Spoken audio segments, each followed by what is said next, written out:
কোথায় পড়ানো হচ্ছিল?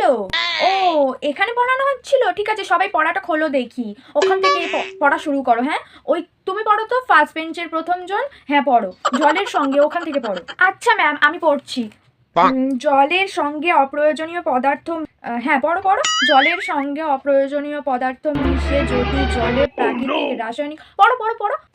আরে আমাকে তো পড়তে বললো, নিজেই পড়ে যাচ্ছে হরদম। জৈব বৈশিষ্ট্যের পরিবর্তন ঘটায়। আরে পড়ো না। আচ্ছা নেক্সট জন পড়ো। নে নে তুই পড়। পদার্থ মিশে যদি প্রাকৃতিক হ্রাস, তার ফলে জলজ উদ্ভিদ ও প্রাণীর এবং মানুষের ক্ষতির সম্ভাবনা থাকে, তাকে জলদূষণ বলে। ঠিক আছে, এবার নেক্সট জন পড়। আবার নেক্সট জন, আমি তো পড়লামই না। তার ফলে জলজ, পড়ো কই দেখি, পড়বে তো। পরিবেশের মধ্যে যখন মাটির ব্যবহার অনুপযোগী হয় এবং সব তার কাটাগুলো মনে হয় আমাদের স্কুলেই টিচার হয়ে এসেছে।